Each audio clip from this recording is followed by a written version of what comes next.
அனைவருக்கும் வணக்கம். எங்களோட யூடியூப் சேனல் பேரை கிராஃப்டி கிராஃப்ட்ல இருந்து காமாட்சி கிராஃப்ட்னு பேர் மாத்திருக்கோம். இன்னைக்கு நம்ம என்ன பார்க்க போறோம்னா இட்லி மாவுல ஆப்பம் சுடுறது எப்படின்றத பார்க்க போறோம். வாங்க வீடியோக்குள்ள போகலாம். தேவையான பொருட்கள்: இட்லி மாவு ஒரு கப் எடுத்துக்கிறணும். அதில் ஏற்கனவே நம்ம உப்பெல்லாம் போட்டு கரைச்சி தான் வச்சுருப்போம்.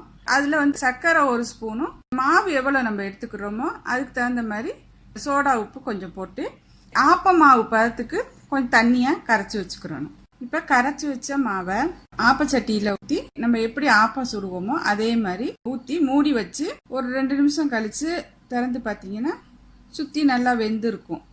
அப்போ எடுத்து பார்த்தீங்கன்னா சூப்பரான ஆப்பம் ரெடி ஆயிரும். இந்த இட்லி மாவில் செய்கிற ஆப்பம் ரொம்ப டேஸ்ட்டாக இருக்கும். இதே மாவை வச்சு கருப்பட்டி வெல்லம் போட்டு கூட செஞ்சு சாப்பிட்லாம்.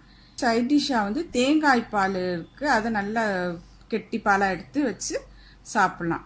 இந்த இனிப்பு ஒருத்தவங்களுக்கு பிடிக்காம இருக்கும், அவங்க தக்காளியை நல்லா கார சட்னியாக வச்சு செஞ்சு சாப்பிட்டாலும் ரொம்ப டேஸ்ட்டாக இருக்கும். நீங்களும் இந்த மாதிரி செய்து பார்த்துவிட்டு எப்படி இருக்குன்னு சொல்லுங்கள், கமெண்ட் பண்ணுங்கள். இந்த வீடியோவை பார்த்ததுக்கு நன்றி. மறக்காமல் சப்ஸ்கிரைப் பண்ணுங்கள்.